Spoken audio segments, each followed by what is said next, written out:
I hereby reward thee the title of Konami Vice President.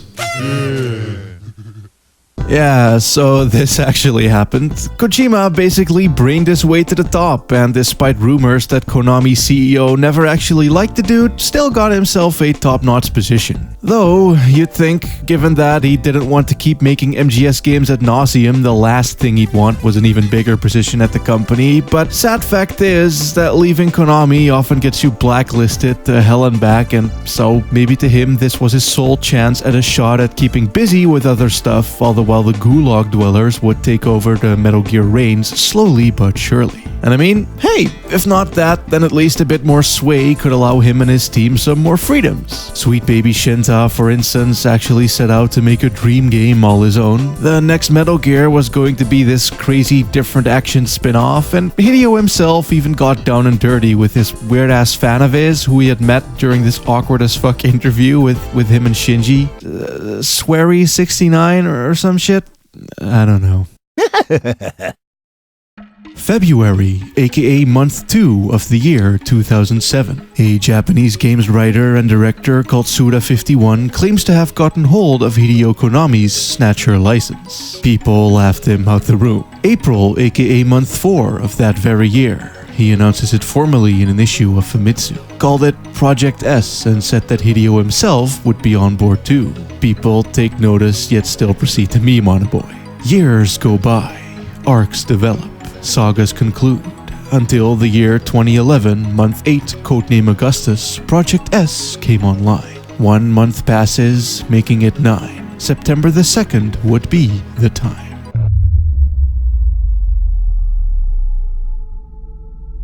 Sdatcher is here. SD? Sdatcher?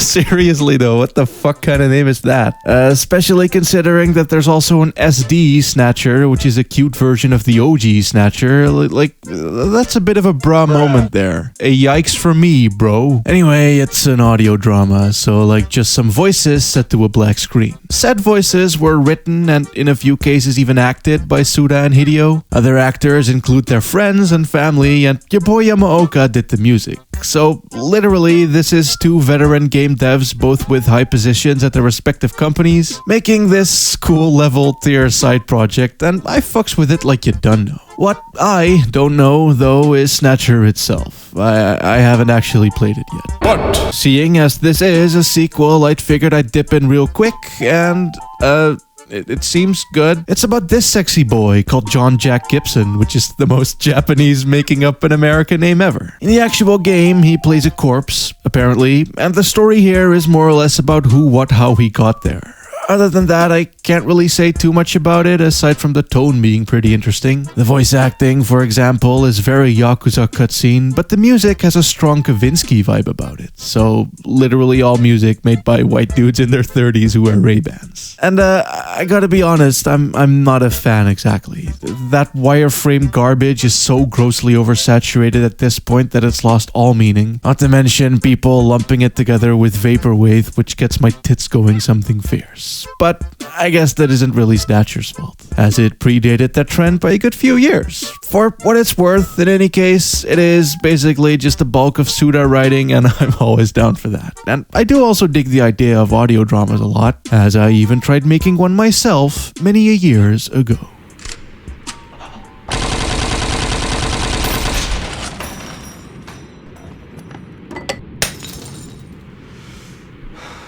Scotch. Can wait.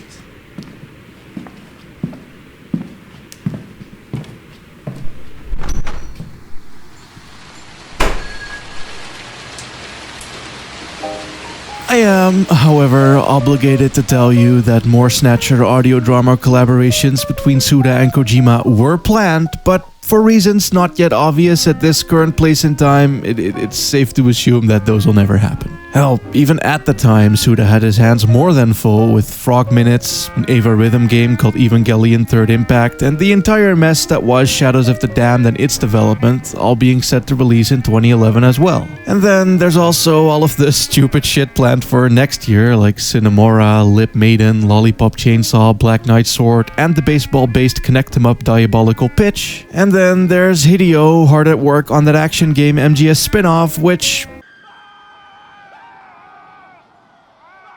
seemed to be going fine for now, and him also doing what he does best, making up words. Transfarring is a gameplay system developed by Kojima Productions. The word came from a portmanteau of the words transferring and sharing, being that it would allow you to exchange save files between the PSP version of Peace Walker and the brand new Bluepoint developed HD PS3 version set to be released on the Metal Gear HD collection, featuring it, 2, 3, and the first 2 non-solids, as well as selective bonus content like all of the stupid giant memes from the virtual realm, and said OGMGs, but not the monkey hunting or skating minigames, because, well, fuck you, that's why. Still, a great-ass collection, it must be said. Certainly when there's not a whole lot to say, and also because you've been looking at it for the better half of this video series, so you decide if it looks good or not. For my money though, these versions are easily the definitive ones, and the transfarring memes that came out of it make it even more worth it. I mean, Hideo was pretty proud of the concept, to the point even where he held an entire live stream dedicated just to announcing it, had the always adorable Mega 64 boys do a legendary video on it, and according to him, it even inspired the Nintendo Switch. You might be familiar with the fact that for a previous game that I did, we had a specification that we called transfarring, where you could take the saved data from the PS Vita and move it over to the PS3 and back and forth like that. Kojima told IGN, I believe the Nintendo Switch is an extension of that idea. The fact that you can play something at home and take it outside, that is the gamer's dream. The Switch is an evolution of that. Oh man, I love this motherfucker. Remember Hexadrive? You know, the people who did the 3DS port of MGS3? Well, they got hired again, and this time for an even more ambitious project, being Metal Gear Solid Social Ops? Okay. Sure. It's a free-to-play game stitched together from Peace Walker assets as well as its plot, and is basically a buy type of game centered around cards. Win cards, buy cards, but mostly buy cards. It straight up has fucking loot boxes even, in case you weren't sure of just how cynical this game be, or at least how cynical I think it is, cause I can't play it because it got shut down in 2014. Google Stadia, let's get it. And even if it wasn't ever translated into English, so I have no idea what's truly going on here gameplay wise, aside from it heavily mimicking Peace Walker and requiring cards to do literally anything. Nor do I honestly care enough to find out. E3 2010 was a magical time in Konami's history. At this point, they had a lot of irons in the fire, with nearly every prominent Konami IP having some form of representation. There was Silent Hill, Castlevania, and of course, the promise that Metal Gear Rising was gonna release one day. Real soon, we promise. That's the Konami guarantee. Though this conference was commemorated by its host of meme-worthy presentations, 1 million troops. 1 million troops. Wow. there were some new original IPs shown to the public for the very first time, and some might say for the last, as this was just before Konami's gradual decline. There was Lost in Shadow, a unique 2D puzzle platformer that was developed just before the Konami Hudson Soft merger. Then who could forget Luchador Nipple Slap Fight? And then came the most unique game of the evening, Shinta Nijiri's NeverDead. As a longtime veteran of Kojima Productions, NeverDead would mark Shinta's first time breaking away from the Metal Gear franchise since 1994's Police Knots. Nijiri had a reputation for being an outside-the-box game designer, notably creating the Solid Eye, which essentially was a Google Cardboard-styled 3D overlay that was used to play the sole game compatible with the technology, Metal Gear Acid 2 on the PSP, of which Nijiri directed. The Solid Eye carried on its legacy into Metal Gear Solid 4, where Kojima straight stole the name from under Nijiri without his knowledge. Now, for many years, rumors, often started by the man himself, surrounded Kojima's eventual retirement from the Metal Gear franchise. This was a frequent occurrence with Kojima, and it always happened around the end of development time. Now, before Kojima could personally move away from the franchise, he wanted to ensure that he could pass the torch to a new generation that was capable of carrying the insurmountable burden that came with Metal Gear. At the time, there were unconfirmed rumors at the end of Metal Gear 4's development that Kojima was looking to elect Shinta Nijiri as the successor to the franchise. But our outside-the-box thinker didn't want to be placed inside of one and said,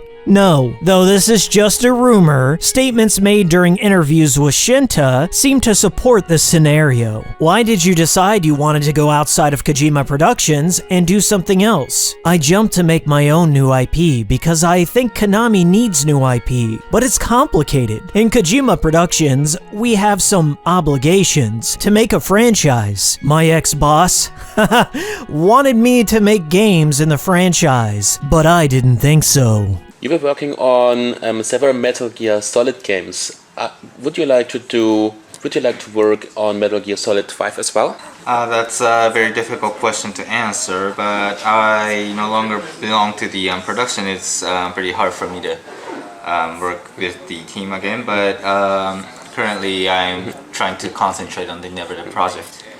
Regarding Metal Gear Solid 5, if there was one, I'd like to enjoy it as one of the fans. Though Shinta never mentioned the name of his ex-boss, we can assume it was Hideo Kojima, as other interviews with Shinta directly contradict this statement. What resistance did you have within Konami to creating a brand new franchise? And has this process become more difficult in recent years? How worried should the games industry in general be that major retail releases are now almost exclusively sequels? Good question and hard to answer. I am not sure if it's the same in another company, but it's so difficult to start a new IP project, generally, as you said, looking at the lineup of the market too. But my boss was the only guy who was keen to create new IP, and we were keen to prove him right. Looking back, 2010 was part of a big westernization movement carried out by then Konami president Shinji Hirano. The president believed the key to Konami's success was to reach out and work with Western developers to blend Japanese design with Western design in hopes of appealing to their respective markets. Our biggest challenge for Konami this year is NeverDead. That is first trial to working with a Western developer and working with a Konami original Japanese producer. So I would like to see this success for this year. It was likely that Mr. Hirano was Shinta's boss, and the one that encouraged him to break away from Kojima Productions and to lead development on a brand new Western collaborative IP with Rebellion Studios. And with the blessing of the president, Nijiri was then free to create something new. Although NeverDead was eventually panned by every major gaming news outlet and was a commercial failure, Shinta had something Kojima wanted. He had the opportunity to be free of the Metal Gear franchise once and for all. An opportunity not afforded to Kojima until his eventual departure from Konami. Which is why Konami CEO is most likely involved with the Yakuza. But basically though, what I'm saying is that the action game's development wasn't going all too well.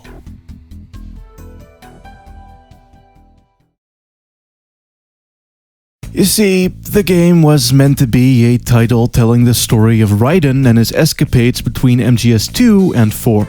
how he got into a fight with Rose, saved Sunny, traveled to Matnar to become a fucking cyborg ninja, and being that he would be that, the gameplay would center around freeform, high-octane, katana-based action in which you could slice up everything.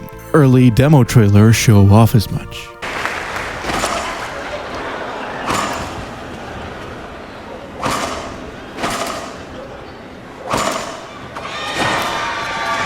What's interesting as well was that it wasn't actually Kojima's idea, but instead one birthed by the Gulag Dwellers, with Hideo taking up the sole role of producer, aka thumbs up giver.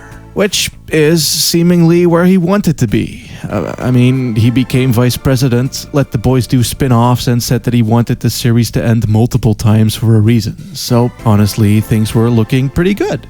You know, until they weren't. Thing is that they were making it in a very early version of a brand new engine meant primarily for stealth games, so it wasn't really up for fast-paced DMC-esque action. Secondly, this team and its members had only worked on MGS titles, nor were they usually in the positions that they were in now. Like, the fucking director, Mineshi Kimura, had only done background art and character modeling before this. Sure, he had been there since MGS1, but like, you know. So, while they could maybe make the sneak and shoot, they could not do the hack and slash. And you can even tell from the actual gameplay trailers that it looks sorta sluggish in that, wow, this looks cool, but how are you actually gonna make that work and have it control good at the same time, sorta way. And, moreover, you were still supposed to cut up literally everything. All geometry, objects, walls, enemies could be cut into pieces with Raiden's ninja sword. So, having to mesh that with stealth elements and fast ninja shit, and stages that wouldn't actually be completely broken on all fronts because of this without severely limiting the vision, could not have been any less easy for a team that hadn't even taken the safety off yet. Hell, the first chapter of the official making of is legit called Failure and Desperation, which I couldn't have said any better, really. Long story short, they were big fucked. Hideo was well disappointed, Konami got salty because of them wasting loads of time and money, and I can only assume that spirits were at an all-time high going by the tone of this mini-doc. Luckily for them though, Kojima had a plan, which is to ship off all responsibility to Platinum Games and forcing the poor rookies to watch and learn with their eyes held up open, A Clockwork Orange style. Who? Platinum Games, though?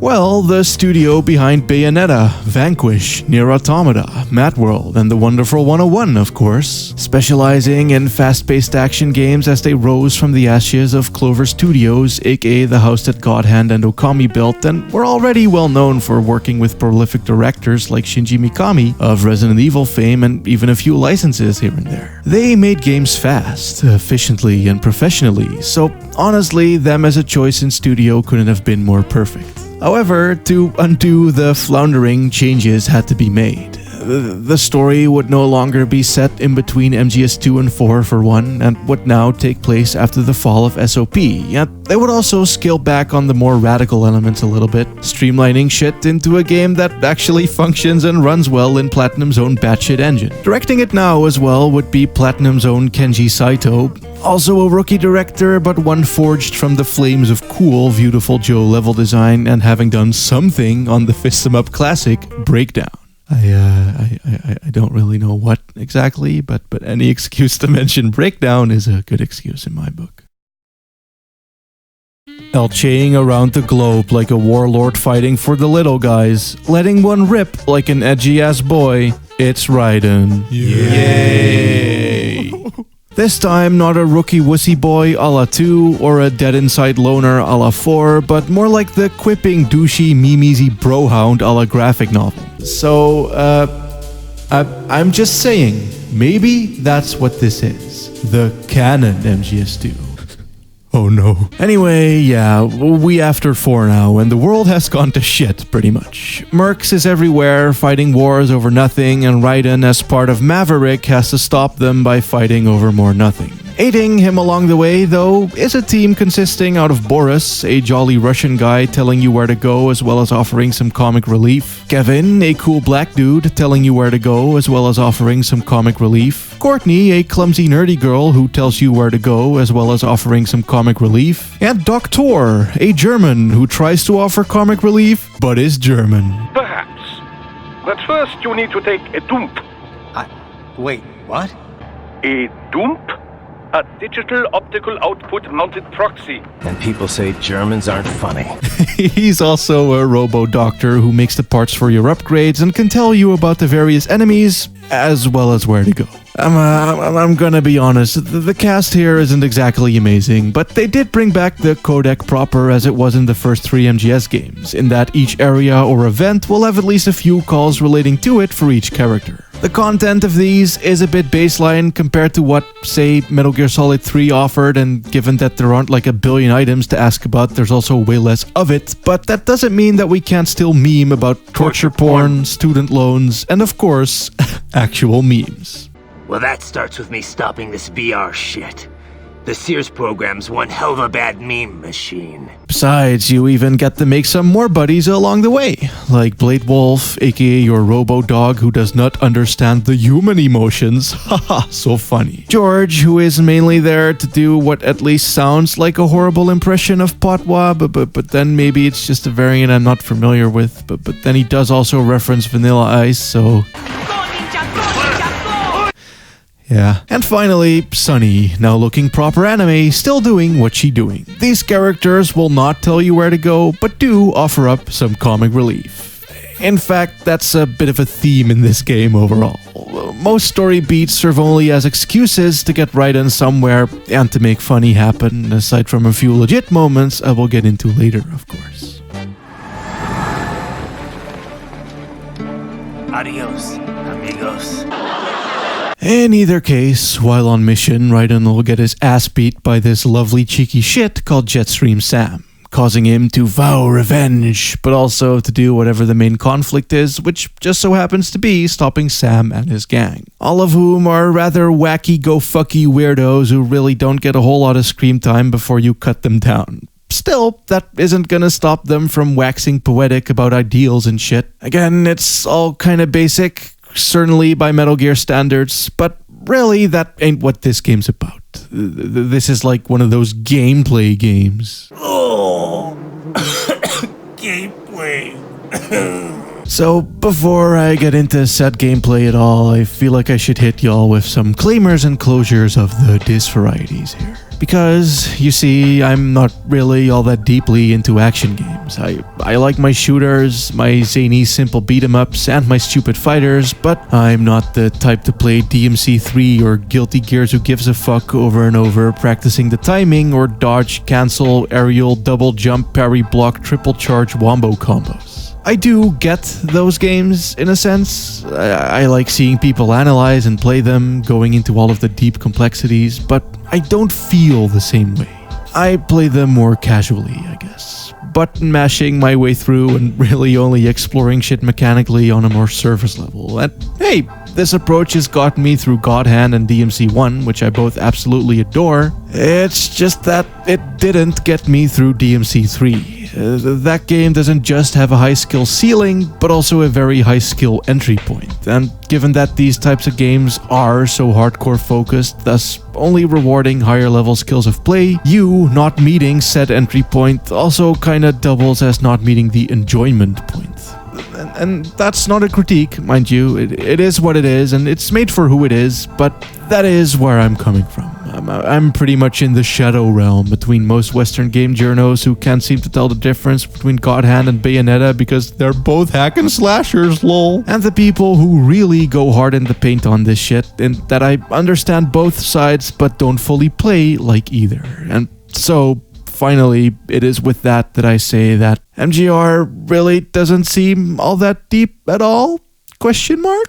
Okay, not in like a bad way, but in a way that seems to focus more on flashy flash and easier to grasp visual elements like clear enemy negotiation than it does large combo lists and intricate control complexities like set aerial dodge wombo combos. The cornerstone of the combat is the parry. Unlike most games, you don't have a dedicated block button, but instead you just kinda hit the basic attack at the exact moment an enemy is about to strike you to break their combo/guard, thus leaving them open. And I'm not gonna front, it's a bit fucky to get right early on. In fact, I might even say that most people playing it initially, including me all those many years ago, wouldn't have ever known that you were supposed to do it due to the game's tutorial being a bit shit. I mean, do you parry when red glow? Or when sword strike? Is this a parry? I attacked and they died, so I guess I did it. The answer here is, of course, that you need to hit the attack button and the vague direction of where your enemy be, and hold it down to keep your sword up so one can deflect the oncoming attack. But yeah, it's really not a great move to abstract the game's general mechanic to such a degree, considering that it's pretty hard to get shit down even when you know how to do it, especially when things get crowded or whenever the goddamn camera weasels its way up Raiden's ass again. I honestly don't know why it had to be like this. Like Devil May Cry and Bayo have distant camera, often locked down as well, as do the Souls games, so as to why it needed a third-person shooter camera is beyond me, and actually stands as one of my main gripes with the game overall. Not a big one though, mind you. The lock-on fixes a lot, but it still feels like you're babysitting the camera sometimes, when you should be prime out there fucking shit up. Luckily though, that is about my only gripe with the game, as overall it's honestly a fuckload of fun. Again, it's not like DMC or God Hand, where the satisfyingness comes from how tactile and skill-based the batshittery is, but more like Kingdom Hearts 2 in a sense, where the fun comes purely from how batshit said batshitting be. Sure, chopping up giant robots or running on missiles or scaling skyscrapers or slinging mechs all boil down to mashing prompts when prompted, but when combined with great timing and pacing in regards to how you built up to these prompts, i.e. by needing to mindlessly hack away like a madman as the music dynamically adapts right on cue, it'll definitely start to mimic the climax you would otherwise get from pulling off tough, complicated shit in rapid succession.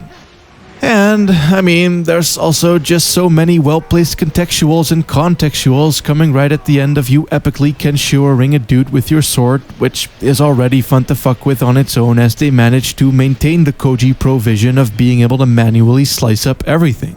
Almost everything. It is kind of a silly gimmick that was no doubt hell to get running in 60 FPS on 7th gen consoles, but it is implemented really well in that you need it to cut shit up good, so one can prompt another prompt that'll then let you rip core to replenish your health and cool shit bars, thus leading to chains of prompts, chords and cool shit, ending in an epic climax of big fuckery the moment you get decent.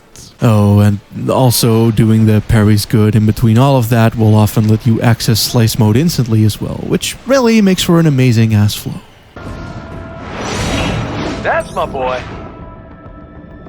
Kojima's hand holds with a firm grip after all. Set flow is honestly its greatest asset, really, as the game throws out set piece after gimmick with crazy chase sequences, lil dude stages, crazy wall runnings, turret sections, a variety of mid-bosses, and all manner of cool one-off shits like a night vision stealth segment, a bit where you need to find a fake wall a la bomb wall basement, and also each boss being its own whole bonanza of interesting patterns, all fighting rather differently. It knows how to do downtime very well too, never going full backtrack on a boy, but instead installing some quieter bits in between all of the bombast. And then there's the variety in base enemies, boasting armored dudes, fast dudes, flying dudes, tiny dudes, regular dudes, helicopters, giant mechs, and newer versions of geckos, all with their own parry timings and Wii attack patterns. And of course, these will then be mixed and matched in loads of neat ways across its many areas. It's just a really varied ass game despite its base movement and playstyle being almost inherently repetitive and stupid.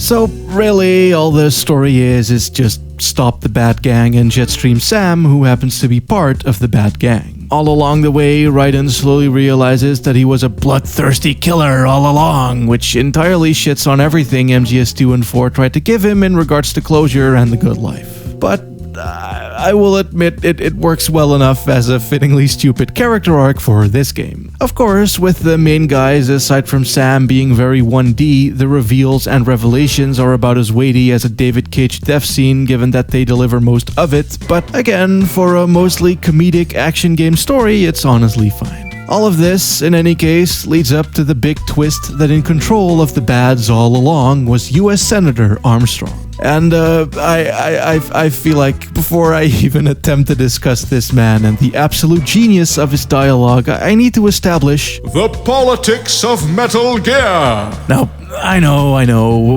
politics are scary and some of y'all be cowards who don't want them anywhere near your games, but I mean, this is a fucking series about nukes being bad and war being bad and corruption being bad and boobies being good, so it's kind of unavoidable, really. Basically, though, if I'd have to chuck any terminologies at this series, I'd say that it's always had a bit of an anarcho-communist view in regards to its big bossery, its fetishation of Che, and its complete and utter disdain for corruption, abuse of authority, politicians and their fallibility, and the cynical war-run capitalist rut what the global economy has wormed its way into. This, however, is typically written from the perspective of someone who is very literally a boomer. And so it's also all about space and ideals and passing shit on and other manly stuff. Which results in things often taking an angry hippie-tier libertarian slant when poking flaws into its own ideologies and villains. And oh boy, libertarians are wild. Should someone have to have a government-issued license to drive a car? Hell no! What's next? Requiring a license to make toast in your own damn toaster? The license to drive? You know, I'd like to see some competency exhibited by people before they drive. Naturally, this is what Rising leans on the most, taking its ultimate form in the form of Senator Armstrong. I'm not one of those beltway pansies. I could break the president in two. Don't fuck with this, Senator. I have a dream that one day every person in this nation will control their own destiny. A land of the truly free, damn it. A nation of action, not words, ruled by strength, not committee. Where the law changes to suit the individual, not the other way around. Where power and justice are back where they belong, in the hands of the people. Yeah! What's next? Requiring a license to make toast in your own damn toaster? Exactly. Dude gets compared to Trump a lot, but I'd feel that's far too surface level and kinda missing the point as well. Trump, you see, is very clearly far right.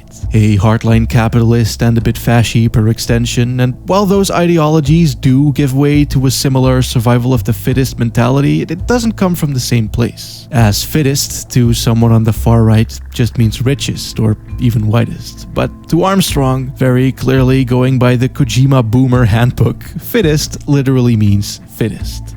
Fuck all these lipstick lawyers and chicken shit bureaucrats! Fuck this 24/7 internet spew of trivia and celebrity bullshit! Fuck American pride! Fuck the media! Fuck all of it! The weak will be purged, and the strongest will thrive, free to live as they see fit.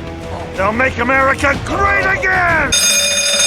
He's almost a parody of what Big Boss is paraded around to be, doing the gnomes but in the bad creepy guy way where he harvests their organs to make AI brains, having goons who is also all like, "When I met him, I realized my calling," but in a psycho murderer type of way and not in the good murderer type of way, and he also wants a world where soldiers can be free, not bound by the whims of politicians.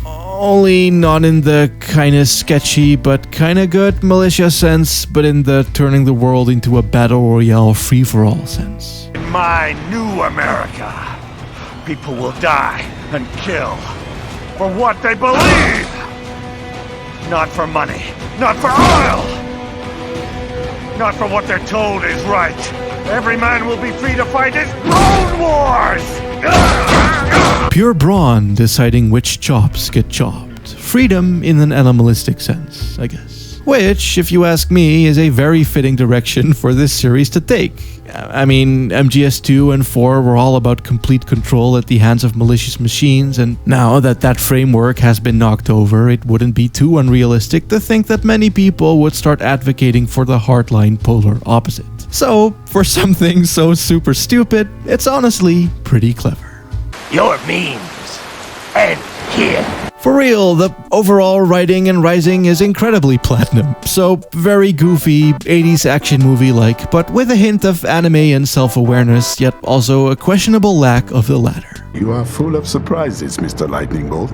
I could say the same about you, Mr. Prime Minister. Why do you have to say it so epically? It's just a fucking casual conversation, man. Just calm down. Right away, you can pretty much tell that everyone in this game has butt rock metal guitars playing in the back of their heads at all times. It's almost as if it's a parody of Kojima's writing. You know, the fact that the Scene Gene meme is now followed up with a meme, or that things what the old Metal Gear games had, like the guards goofing off mid-cutscene, are blatantly ham-fisted in there. And also just the way that all villains grandstand before promptly blowing up, or how Raiden's dark past and meme-easy tendencies get turned up to 11. Not to mention the ham-handled deep themes, like the 9/11 shoutout, the war economy banter, and especially the gnome shit now being taken to an almost comedic level with these googly-eyed brain canisters. Etsu Tamari, a Koji Pro writer who came on initially to do, of all things, the manuals and database, suddenly found himself writing the comedically charged codec tapes for Peace Walker, and now this. Considering that Rising is his first real project, he's done a really great job both staying in line and far extending the reach of said line into the Dumbo zone, towing it perfectly between parody and feeling legit. It's really quite a joy to watch, not gonna lie. Oh my god! So, yeah, I fucking love this game. It's just such a crazy-ass stupid piece of shit that's as self-aware as it is self-indulgent, whilst also maintaining a very clear and set focus. And it also sold pretty well. No less to a brand new audience of action game and Platinum fans who would be exposed to the sheer insanity that is Metal Gear, fittingly spawning many memes in its wake.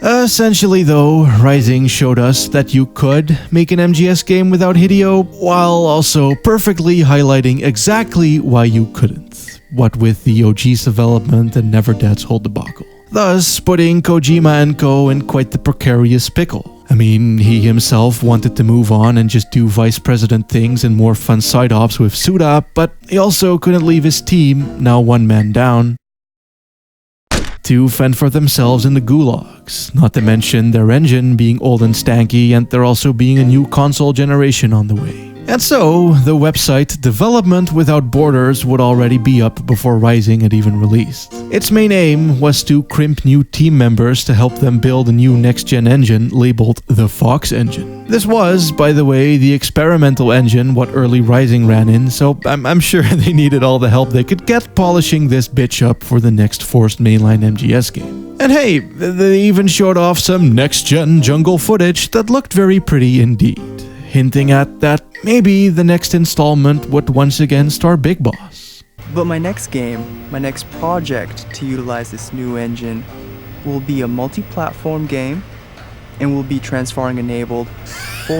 While Rising sold well though, it wouldn't be unfair to say that MGS4's self-flating explosion was finally shedding out its shockwaves. Like, as I said last time, Peace Walker and MGS3 sold like flat ass. The overarching plot is also pretty much stuck now in a stupidity deadlock, requiring some really snippy writing to rectify it properly, and all of the floundering with engines, spin-offs, different dev teams, outsourcing, new consoles, old consoles, drastic restructurings at Konami with all manner of mobile team demotions going around like wildfire, Kojima taking up a big busy position, and another major boy casualty was putting a lot of pressure on the gulags and Hideo himself.